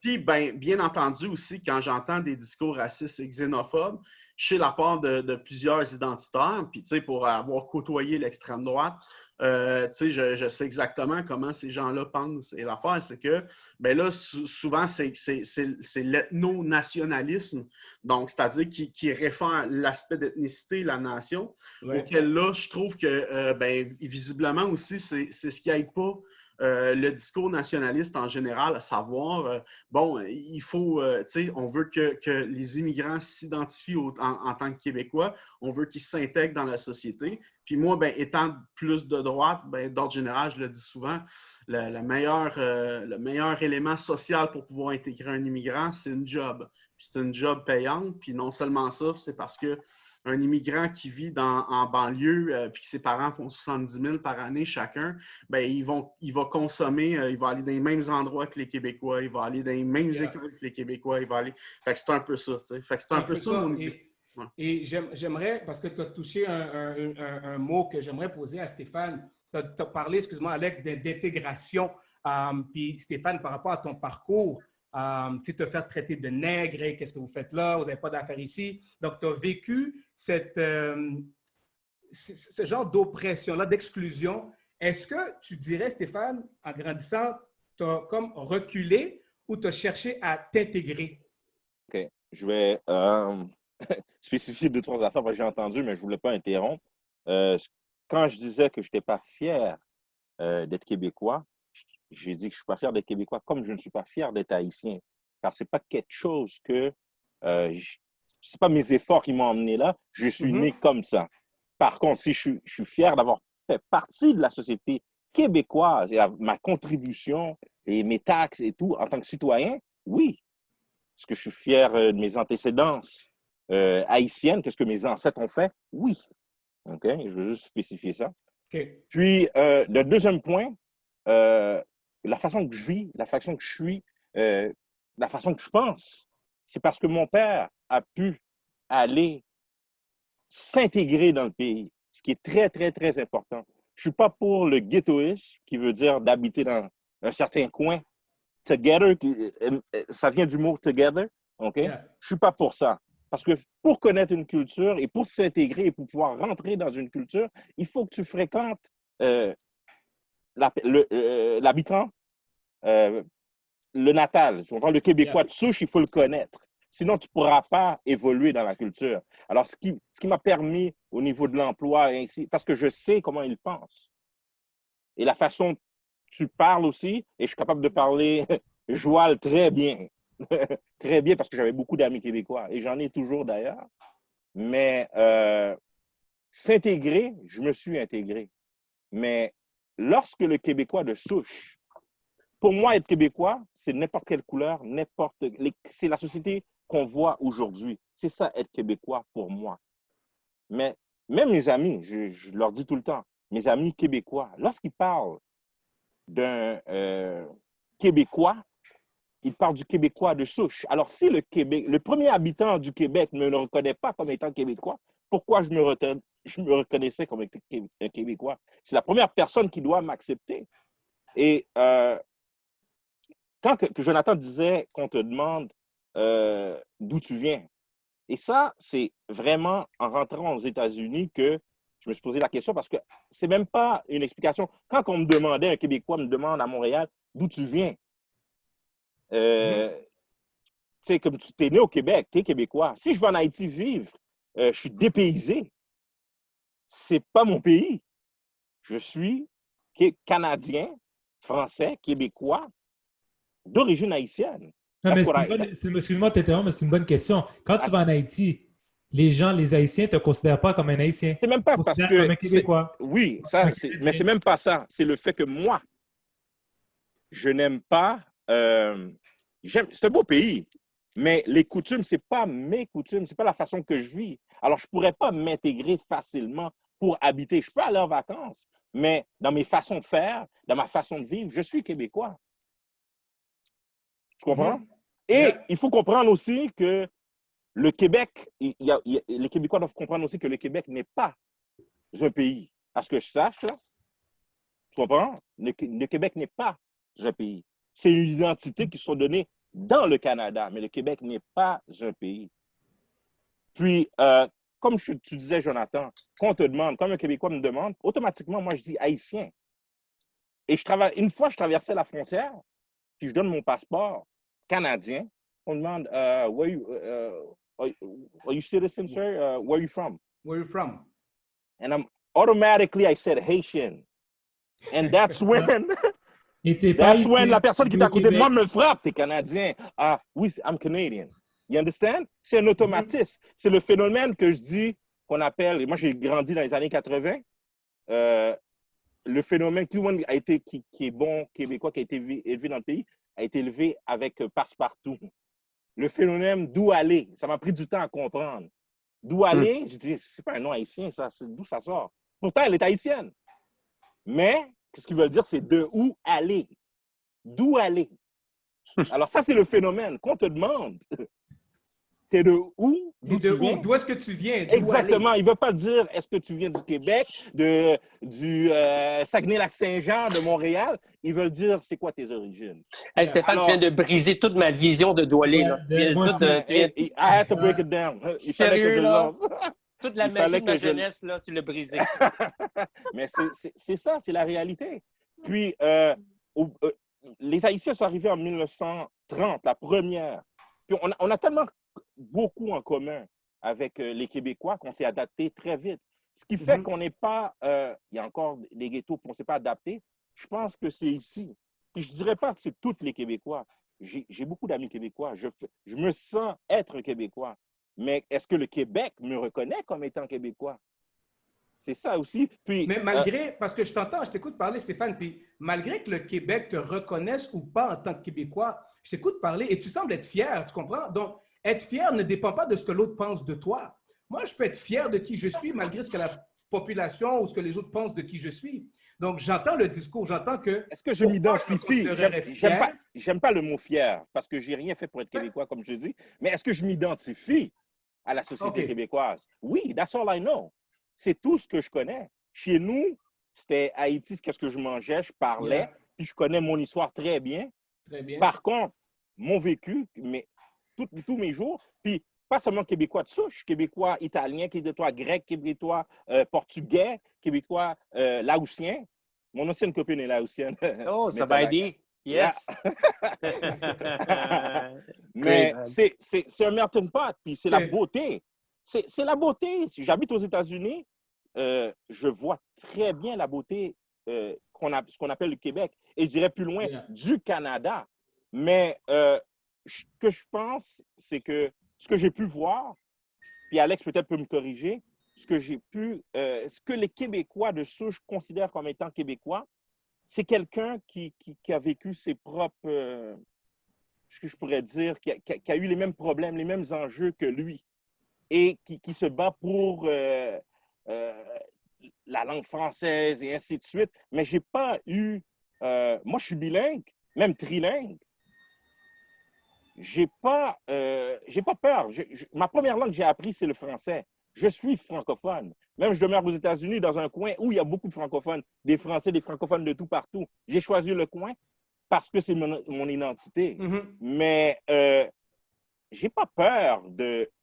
Alors, c'est ça. Si tu ne t'identifies pas au struggle du Québécois, c'est comme si il ne te voit pas étant un Québécois. Alors, c'est pas juste ça. Oui. C'est pas juste ça, c'est parce que tu as évoqué ton élément de couleur de peau. Oui. Puis l'affaire, c'est que faut savoir, parce que tu dis, ben, les Haïtiens sont arrivés dans les années 30, les premiers, mais c'est plutôt dans les années 60, en fait, qui sont débarqués. La grosse masse. Oui, puis c'était Ouais. surtout à cause il cherchait beaucoup de professeurs dans les écoles. Oui. Puis l'affaire, c'est que faut savoir que quand tu es minoritaire, puis que tu arrives dans quelque part qui est majoritaire, l'affaire, c'est que le fait qu'il y ait une nouvelle identité à l'intérieur qui se crée en même temps en tant que tel, puis qu'il y a un logiciel qui est toujours présent, il va y avoir une confrontation. Ça, c'est sûr. D'ordre général, la personne qui est noire en 75, d'ordre général, il visite le Québec. Fait que c'est sûr et certain que là, il se crée l'élément où ce que tu te dis, mais tu viens d'où?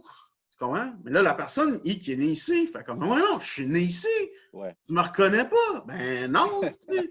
Parce que Chris, man, j'en ai pas vu des comme toi depuis toujours.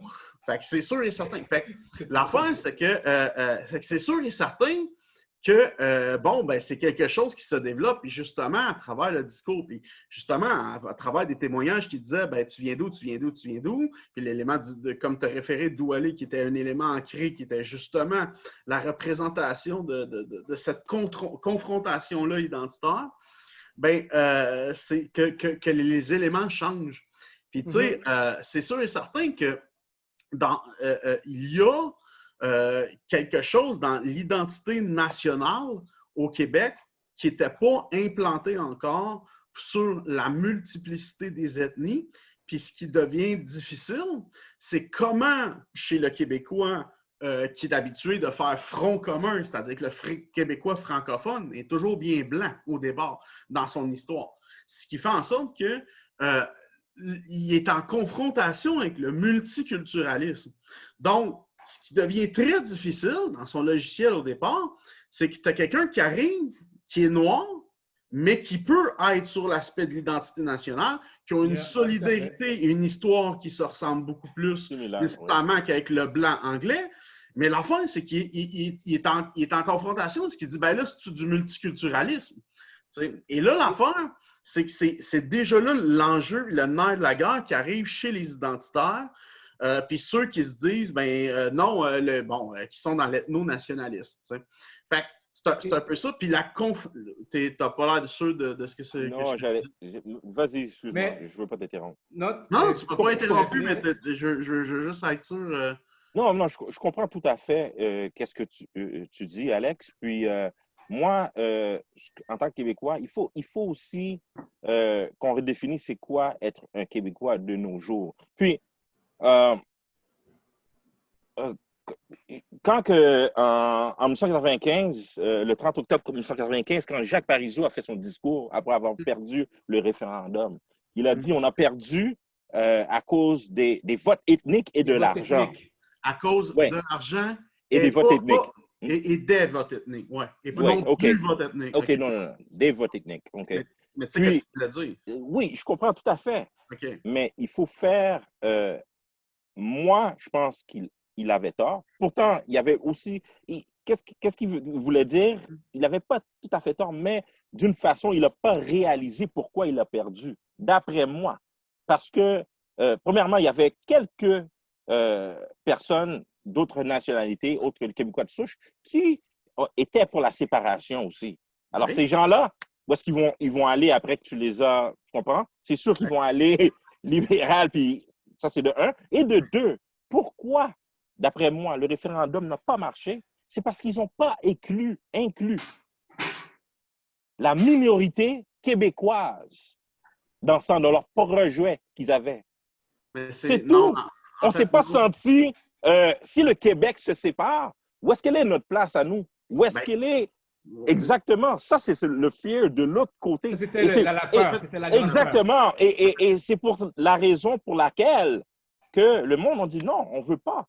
Et pourtant, comme mon père me le dit, moi, je suis venu au Canada français. Je ne suis pas venu habiter au Québec. Ben, c'est ça. C'est pour ça aussi. Mais si jamais le Québec disait hey, voici qu'est-ce qu'on a pour vous, voici quel plan qu'on a dans le prochain Québec, peut-être que ça aurait changé les idées. Si s'adresse aux Québécois, indépendamment de son ethnie, à partir de ce moment-là, il n'y a pas de représentation commune, puis il n'y a pas un message à part. Donc, il fait partie. Donc, ça fait en sorte qu'il s'adresse à lui aussi. Mais deuxième des choses, vote, c'est que... Vote ethnique, qu'est-ce qu'il veut le dire d'après toi? Bon, je vais te le dire, parce que, visiblement... OK. C'est que... Explique-nous ça, Alex, en 1 minute, s'il vous plaît. OK, bien, vite. Tu sais, tu te souviens du scandale des commandites, Ryan? Oui. OK. Ben, moi, je me rappelle, ouais, OK. Ben, en gros, ce qu'ils ont fait, c'est qu'ils ont augmenté l'immigration. Puis, ce qu'ils faisaient, c'est qu'ils disaient « Bienvenue au Canada ». Donc, il fallait qu'il y ait la conscience canadienne. Puis, ils donnaient un pamphlet de voter pour non. Et deuxième, fait qu'ils ont augmenté à plus en finir. Ils ont payé des gens avec le love-in des gens dans l'Ouest canadien. Fait qu'ils ont fait augmenter le vote ethnique avec la conscience canadienne, qui a été faite par de l'argent, qui a été malheureusement manipulé. Puis c'est pour ça qu'il a dépensé des budgets, puis ça a créé le scandale. Okay. Mais en fait, finalement, là où il y a tort dans l'histoire, mais c'était ça. C'est à cause des gens qui ne sont pas blancs. C'était pas ça. C'était à cause des... Ça, je comprends bien, le côté argent, là. Mais du côté ethnique, je ne le comprends pas. C'est l'immigration. C'est l'immigration qui a été augmentée par le fédéralisme qui fait en sorte, parce qu'oublie pas, n'importe qui arrive dans une nouvelle terre, qui est dans une terre d'accueil, d'ordre général, s'il arrive dans un conflit, lui, il va traiter allégeance à celui qui l'accueille. Donc, c'est un peu ça. Puis l'affaire, c'est que c'est ce qu'il voulait dire, par exemple, à l'intérieur de ça. Il l'a dit à plusieurs reprises. Oui, mais non. Excuse-moi. Excusez-moi, est-ce que vous êtes d'accord? On s'entend que s'ils disent vote. Par rapport à tout ça, êtes-vous d'accord? Il y a comme deux voix en ce moment par rapport à la nation québécoise. Il y a la voix du système politique et il y a la voix du peuple. Parce que moi, ce que j'entends, c'est que par rapport à Métaya, qui a super bien décrit les valeurs, qui se sent très fier d'être québécois, j'ai entendu Stéphane par rapport à sa perception, Alex et tous les autres, je veux dire, mais en même temps, il y a une voix politique qui dit oui, venez au Québec, venez au Canada, on est très accueillant. La voix du système politique au niveau économique, social, qui encourage les gens. Et dans le peuple, il y a une autre voix qui dit hey, qu'est-ce qui se passe avec tous ces gens-là qui viennent? Que quand tu arrives, ton voisin te regarde comme toi, t'es qui? Qu'est-ce que tu fais ici? Et pourtant, le système politique encourage, mais il y a la voix du peuple. Et à travers tout ça, moi, j'aimerais savoir, Métaya, toi, est-ce que au niveau de la voix du peuple, comment tu as été accueilli dans le sens que tu as grandi à Côte-des-Neiges? Est-ce que c'était pas Westmount, c'était Côte-des-Neiges et il y avait une autre Non, place? la première année, j'étais à Côte-des-Neiges, mais j'ai grandi en région, à Joliette. Tu as grandi en région, Joliette. L'église de Valion, oui. Joliette. So, toi, à travers tout ça, comment est-ce que tu as été reçu par le peuple et non pas par le système? Parce qu'on entend, moi j'entends le système, oui, on est accueillant le Québec, les valeurs, on est des valeurs fortes. Mais le peuple en tant que tel a une autre voix. Et toi, comment tu as vécu ça à Joliette? Encore une fois, je vais réitérer que pour moi, c'est pas qu'il y a une différence, il y a eu une évolution. À l'époque, personnellement, on a été bien accueillis. J'ai jamais été victime de quoi que ce soit. Peut-être par mon Jamais, innocence. dans le sens que jamais, au primaire, au secondaire. Non, mais moi, je te dirais peut-être parce que l'innocence en étant un enfant. Peut-être à ce niveau-là. Parce que par la suite, ça fait que quand je suis arrivé au secondaire à Montréal, il y avait déjà le multiculturalisme. Il y avait déjà ce portrait-là.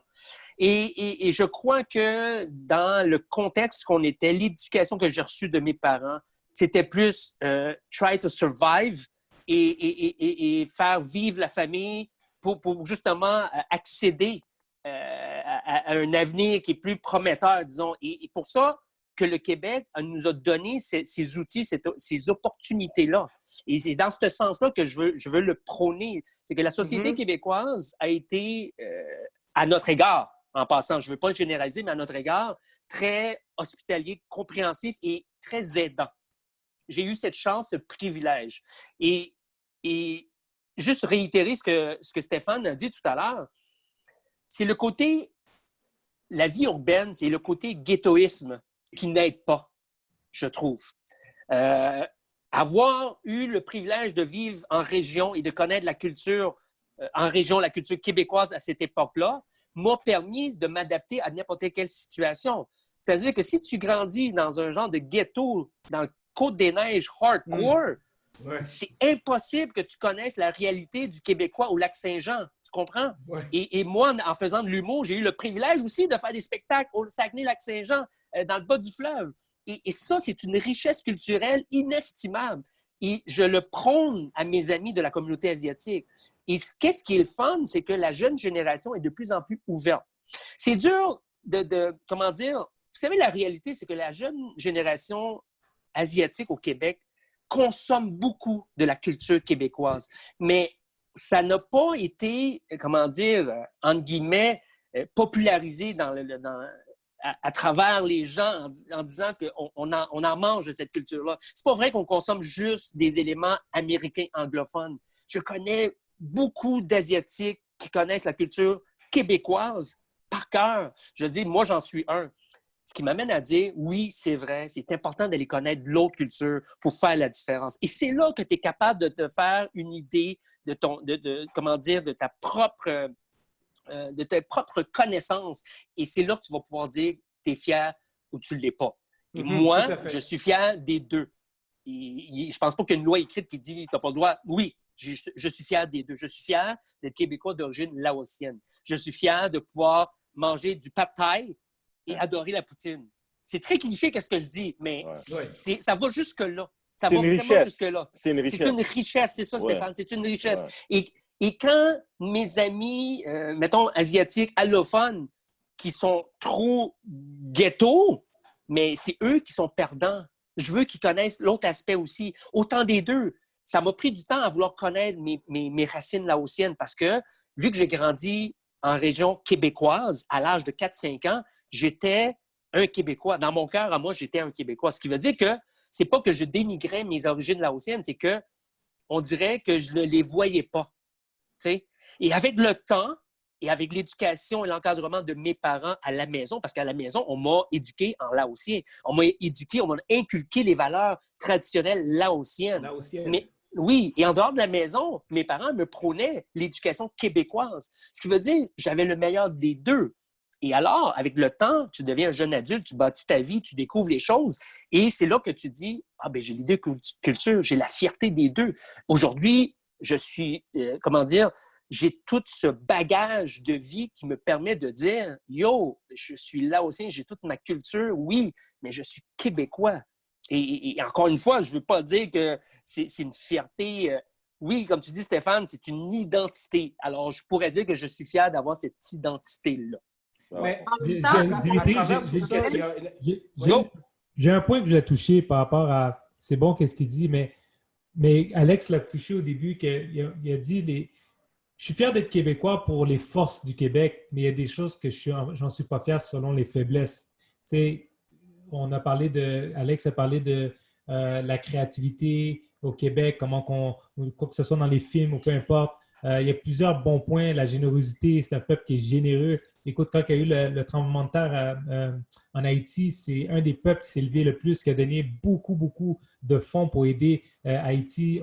Il y a plein de bonnes valeurs, mais il y a d'autres valeurs aussi que je ne peux pas considérer parce que des fois, on met tout ça où on est fier d'être Québécois. Non, je pense que dans n'importe quelle culture ou pays, on doit prendre les forces qu'ils ont et les faiblesses, les enlever et essayer de les améliorer. Et une faiblesse qu'au Québec, que je retrouve souvent et que ça a été cité beaucoup, c'est que, tu sais, l'expression qu'on dit donner à petit pain, on est content. On est né pour un petit pain.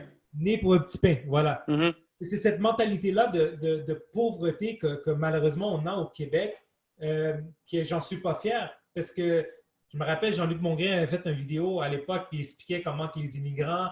Je ne sais pas si vous avez déjà vu cette vidéo-là, mais je l'ai vu. Et puis, Charles, les Québécois applaudissent. Ouais, mais là, les Italiens, là, je l'ai vu avec une belle voiture, puis là, ils sont 3-4 dans une maison. Là, Jean-Luc s'énervait. Ouais, mais là, au moins, ils sont malins. Lui, il fait la pizza derrière, le cousin. Il est en train d'expliquer ça, mais ils aiment, le peuple québécois aime jouer la victime. Et ça, c'est toute une question de mentalité. C'est pour ça que je parle tout le temps d'identité. Il faudrait qu'on vienne vraiment à l'identité, mais ça provient de loin, cette identité-là. Parce que les Canadiens ont une autre mentalité. Tu vas le voir à Toronto, au niveau financier, au niveau business-wise, ils sont vraiment plus élevés. Mais nous, c'est vraiment une mentalité qui est vraiment… Conformiste. Au Québec, on est plus conformiste. Pas trop chic, pas trop extravagant, pas trop grand. On est réservé. Une belle voiture, tu dois la cacher. Moi, on est réservé. Mais tu dois la cacher parce que déjà, ils ont un préjugé. En plus, t'es noir, t'es fait. Ils vont dire, ah ben ouais, il doit avoir vendu de la drogue. Non, non. Mais même le Québécois de souche qui a une belle voiture. J'ai un ami à moi qui m'a dit ça dernièrement, qui habite dans le coin du Lac-Saint-Jean. Et c'est lui qui possède toutes les imprimeries du coin. Et son père est obligé de rouler avec une Hyundai Accent. Parce que dès qu'il arrive avec une belle voiture, le village, le quartier va penser qu'ils font de l'argent sur leur dos. Mais pourquoi tu n'aurais pas le droit d'avoir une belle voiture? Mais ils doivent la cacher. Donc, c'est toute cette complexité-là qu'ils ont par rapport face au succès, force. Et vous allez le voir. Écoutez, il y avait le propriétaire l'ancien propriétaire de la presse, qu'il y a eu des gros scandales lorsque le père, je ne parle pas du fils, là, mais le père, lorsqu'il y a eu sa première hélicoptère, c'était un scandale là, dans les journaux. Il a fait la première page du journal parce qu'il avait acheté un hélicoptère. Donc, il y a plein de choses comme ça que c'est sûr que j'en suis pas fier. Et je ne suis pas là pour critiquer, dire qu'il y aurait dû… Mais il ne faut pas ramener cette culture-là, la garder pour la génération à venir. Il faut emmener à nos enfants cette mentalité-là de succès, cette mentalité-là de ne pas croire que c'est correct d'avoir du petit pain. Non, on peut inspirer à quelque chose de plus grand. Donc, c'est un autre sujet. C'est très vrai ce que tu dis, Jonathan, par rapport à la… Non, c'est très, très vrai ce que tu as touché comme point par rapport à la prochaine génération. Et j'aime qu'est-ce qu'on a amené aujourd'hui. Et ce que j'aimerais savoir, c'est pour la prochaine génération, guys, avec ce que vous avez vécu, avec ce que vous connaissez, avec les valeurs du Québec, avec toute cette agglomérat d'idées, d'opinions qui se rejoignent, mais qui ne se rejoignent pas trop par rapport au racisme, par rapport à la couleur, l'appartenance, l'identité, est-ce que vous trouvez qu'on s'aligne bien pour le futur? Méta, tu as parlé d'évolution, tu as parlé que c'est évolutif. Alex, tu as parlé de la créativité. Mais est-ce qu'on est en 2020? On va être franc. Il y a beaucoup de campagnes publicitaires quand le temps des fêtes arrive, nez rouge, faites attention à l'alcool. Quand l'école débute, on parle des campagnes sur le suicide et ainsi de suite. On a sur la dépression, on a des campagnes sur l'intimidation.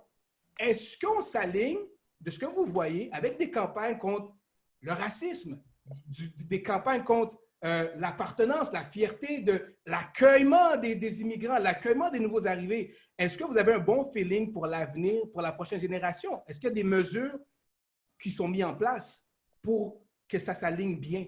Ou on est encore stable, on fait juste en parler, c'est un autre débat, puis il n'y a pas grand changement? Donc, je lance la question. Tellement, est-ce que tu veux te lancer? Est-ce qu'on voit du progrès à travers tout ça? On peut voir du progrès à travers tout ça. Moi, je pense plutôt… Quel genre de progrès? Écoute, il y a énormément présentement des groupes, comment je peux dire ça, des groupes qui prônent pas qui prônent, mais plutôt qui viennent, des groupes qui sont mis sur pied pour pouvoir dénoncer le racisme et toutes ces choses-là. Et c'est bien que ces groupes-là sont mis sur pied pour amener un certain éveil dans la population et tout. Mais moi, je crois plutôt que le problème dans tout ça, c'est que nos enfants sont en train de grandir dans une société qui de plus en plus se tourne vers qui met de côté la démocratie, qui se tourne beaucoup plus vers le communisme. Et je pense que c'est surtout ça la crainte qu'on devrait avoir présentement. C'est d'avoir les deux yeux ouverts et de vraiment porter une attention au niveau politique sur qu'est-ce qui se passe. Parce que la politique qui se passe présentement, c'est celle qui va décider le futur de nos enfants. Et on a beau se dire qu'on est Québécois, se dire qu'on est Canadien ou peu importe, ou essayer de s'identifier à une origine quelconque, mais à la fin de la journée, ce qu'on doit porter attention, entre autres, c'est le fait que notre société, présentement, est affectée et moi, je parle plutôt aucunement positif, mais négatif. Notre société est présentement affectée par énormément de décisions prises au niveau politique.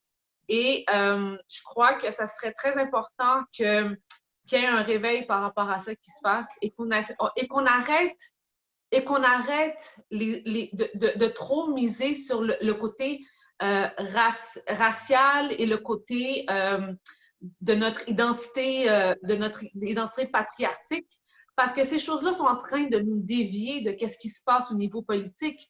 Et c'est au niveau politique que les choses qui se décident, qui prennent place présentement, c'est ça qui va affecter le futur des prochaines générations. C'est pas le fait qu'on se lève et qu'on se dise, ben moi je suis haïtien, moi je suis portugais, moi je suis québécois, puis que là il y a comme une division qui se fait au niveau de la communauté, de la société à cause de toutes ces questions-là, mais plutôt d'avoir un éveil au niveau de ce qui se passe à niveau gouvernemental et politique, parce que c'est eux qui vont affecter les futures générations de nos enfants, parce que c'est eux qui vont implanter des lois, qui vont prendre des décisions, et que c'est eux qui vont affecter tout ce qui va se passer au niveau du travail, au niveau des entreprises, au niveau des familles.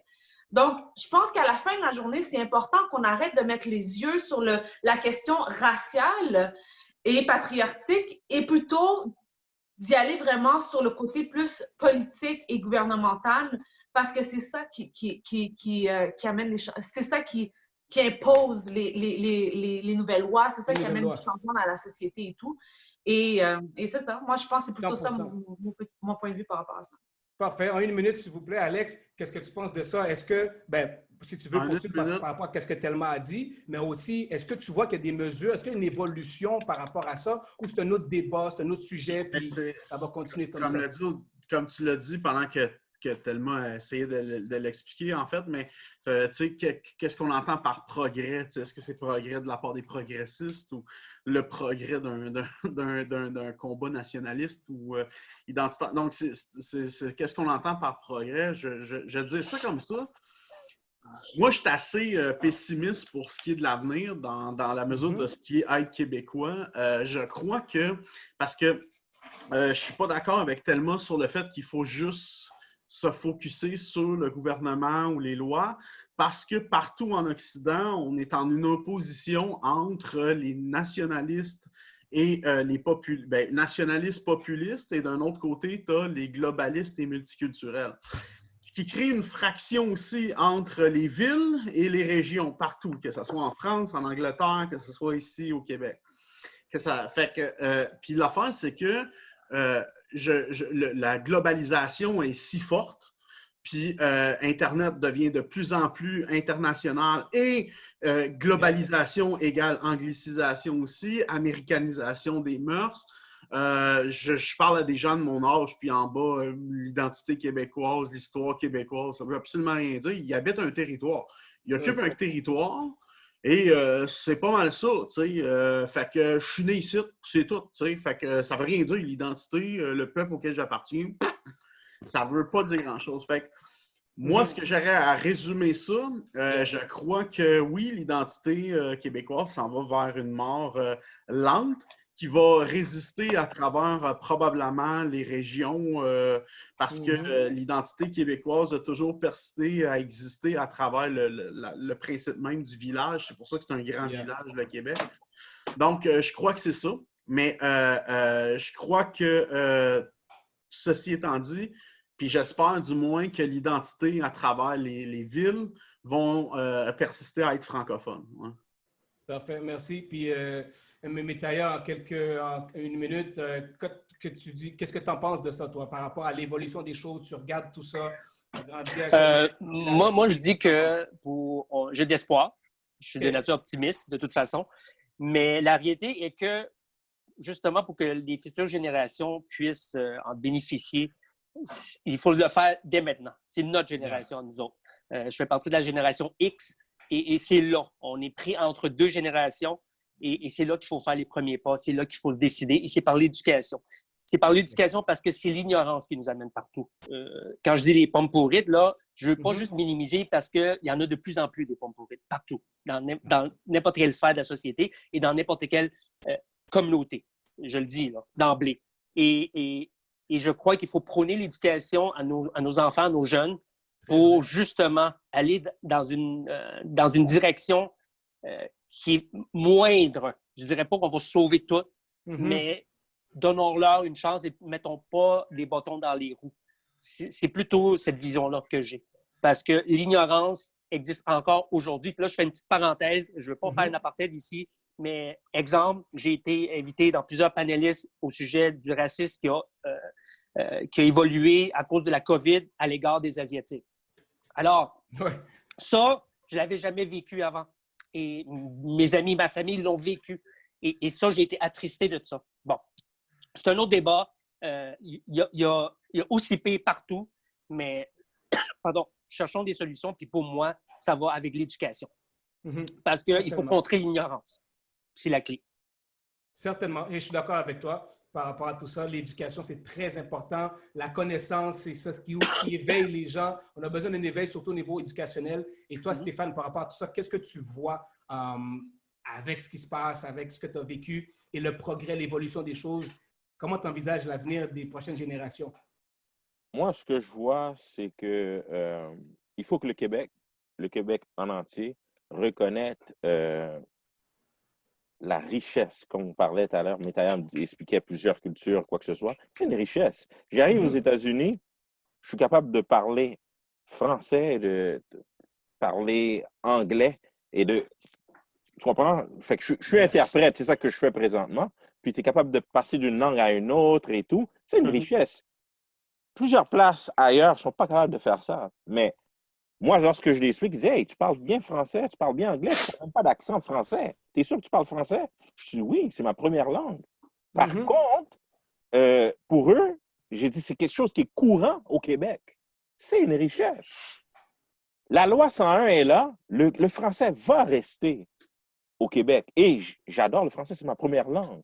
Par contre, pourquoi on ne peut pas rendre le Québec plus riche? Pourquoi être obligé de rester là, puis pas apprendre d'ailleurs?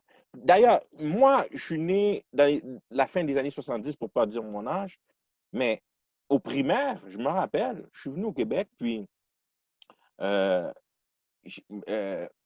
mère mettait peut-être une mangue ou bien un avocat dans mon lunch, puis je sortais ça. Puis des Québécois de souche, qui n'avaient jamais vu ça, puis ils disaient « Ah, c'est quoi ça? C'est laid, ça pue. » Aujourd'hui, on en mange. Leur assaisonnement était juste du sel et du poivre. On peut apprendre de d'autres cultures et devenir un Québec plus fort. C'est ça que je me demande. Puis, moi, sûrement que je vais retourner habiter au Québec. Par contre, si, après combien de générations qu'un immigrant ou bien un fils d'immigrant devient québécois et n'est plus vu comme un immigrant qui vient juste d'arriver? Après combien de générations on devient québécois pour peut-être le Québécois de souche? Le Québec d'aujourd'hui n'est plus le Québec d'hier. Puis, non, c'est ça. Exactement. Pour moi, c'est une question d'évolution. Puis, c'est ça qui Mais ça s'aligne bien, c'est positif de ce que j'entends. Tu as de l'espoir un peu comme définitivement, parce que, écoute, on était venus, c'est pas, il faut pas voir seulement les nouveaux venus dans le pays comme quelqu'un qui vient profiter. Ce que j'entendais beaucoup à l'immigration de mes confrères de souche. Mais il faut voir ça comme une richesse, comme un apport à où est-ce que tu habites. Premièrement, mon père m'a toujours dit, si le Québec et le Canada étaient autosuffisants, toi et moi, on ne serait pas là aujourd'hui. C'est parce qu'ils ont eu un besoin. En 1960, la femme québécoise a arrêté de faire des enfants. Ils sont allés voir l'immigration. Les premiers Haïtiens sont arrivés ici, c'était l'élite de la société haïtienne, qui sont venus comme docteurs, comme professeurs. Une maison qui est venue dans les années 60, avant l'Expo 67. Et on lui a demandé de venir travailler, venir fonder un Québec plus fort. Il était déjà francophone. Alors, il disait, lui, il va bien rentrer dans le moule. Par contre, pourquoi qu'après, on est en 2000, qu'on ne peut pas, il y a encore des problèmes? Où est-ce que moi, j'ai vécu le profilage racial? C'est drôle, hein? Profilage racial et que je vis encore dans ma ville natale, pas natale, mais où j'habitais, de Laval. Et je suis ici aux États-Unis, à Boston. On dit que la police, il y a des problèmes. Je ne me suis jamais fait, en 4 ans, je ne me suis jamais fait arrêter une seule fois. Pour, est-ce qu'on peut t'observer? Peut-être c'est le quartier où j'habite aussi. Même là, je suis de peau noire puis tout. Tandis que pour tous les Haïtiens qui habitent à Laval, si tu roules à partir de 10 h du soir jusqu'à 2 h du matin sur Laurentide, c'est notre réalité. Tu te fais coller. Et la raison pourquoi, vérification. Vérification de quoi? Tu comprends? Ouais. L'auto que je roule, c'est quoi? Lui, il est sous en coche. Mais ça, c'est du profit. Je ne dirais même pas du racisme. Un peu comme Jonathan disait tout à l'heure. C'est du profilage racial, c'est-à-dire que tu utilises la carte de ma couleur de peau pour pouvoir faire ton travail. Et ça va plus loin même que l'agent qui t'arrête. C'est le poste. C'est la façon qu'ils enseignent à faire le travail. Qui doit avoir des résolutions? Je suis chez moi. Je suis tout à fait d'accord avec toi. Et malgré tout ça, au moins, tu restes optimiste. Optimiste. Et Jonathan, j'aimerais que... Non, vas-y. Oui, optimiste. Non, OK, super. Donc, Jonathan, par rapport à tout ce qu'on a discuté, toi, comment tu le vois? Si tu peux me résumer ça, s'il vous plaît. Tu es optimiste, pessimiste ou bof? On continue, on combat, puis on garde espoir? Non, optimiste, bien. Il y a tellement de choses que vous avez nommées qui étaient... j'avais les angles de tout le monde, mais Taya, je vois son point aussi, Alex aussi. Je pense que non, c'est sûr que il y a beaucoup de choses qui changent en ce moment. Notre génération à nous, de notre âge, les millénials ne pensent plus de la même manière, ne fonctionnent plus de la même manière. Donc, il y a, comme qu'il a dit Alex, les réseaux sociaux qui donnent accès à maintenant de la connaissance, de l'information. Donc, je pense que le Québec va être de mieux en mieux. Je pense plutôt que c'est plus les valeurs que j'ai peur les bonnes valeurs du Québec, qu'on les perde et les mauvaises valeurs, on les continue. C'est plus ça que j'ai peur qui arrive pour la prochaine génération qui vienne. Mais je suis optimiste. Je pense que ça va bien aller. Je pense notre génération va faire un changement. Nos petits-enfants, tout dépendant comment on va les éduquer. C'est pour ça que je trouve ça intéressant de voir le côté d'Alex et même Stéphane, de voir le côté historique du Québec que vous connaissez. C'était très intéressant parce que ça nous permet de s'éveiller sur... on n'a pas été profond parce que ce n'était pas le sujet, mais je pense que moi, je suis pour beaucoup la racine des choses. Je suis beaucoup pour la connaissance de la racine de chaque chose qui se passe dans notre société. Donc, par rapport à tout ça, guys, merci d'avoir participé, d'avoir accepté l'invitation à la toute première des Moutons Noirs sur le sujet de l'identité, la fierté québécoise. On approche de la Saint-Jean, guys. J'espère que vous allez quand même vous amuser et quand même profiter de cette journée-là pour célébrer cette fête québécoise. La question se pose, est-ce que Stéphane va fêter la Saint-Jean? Est-ce que Stéphane va fêter la Saint-Jean? Est-ce que Métaya, je vais te voir fêter la Saint-Jean? J'ai déjà le drapeau, c'est-à-dire ma plaque. Je viens de renouveler la plaque de ma voiture. Alors, je me souviens déjà de combien ça a coûté. Écoute, je me souviens déjà. Donc, c'était tout pour aujourd'hui, guys. Merci. Profitez de la température. Il fait chaud. En tout cas, moi, ce que je suis, il fait très chaud, il fait beau. Donc, j'espère qu'on va se revoir et qu'on va pouvoir continuer par la suite s'il y a autre chose.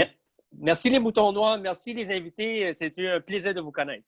C'était vraiment cool. Merci à vous autres. All right. Merci à tous. Yes. Tous ceux qui suivent les Moutons Noirs, continuez à nous suivre sur YouTube. Suivez-nous sur la chaîne des Moutons Noirs Podcast, également aussi sur notre page Instagram, très important, Moutons Noirs Podcast. Et puis, laissez-nous vos commentaires par rapport à ce que vous avez entendu. Partagez, commentez. On est ici pour vraiment discuter de qu'est-ce que les gens veulent entendre. On n'est pas ici pour tourner les coins ronds. C'était les Moutons Noirs. Dimitri, a.k.a. Coach DC, qui était avec vous. Et on se dit à la prochaine épisode.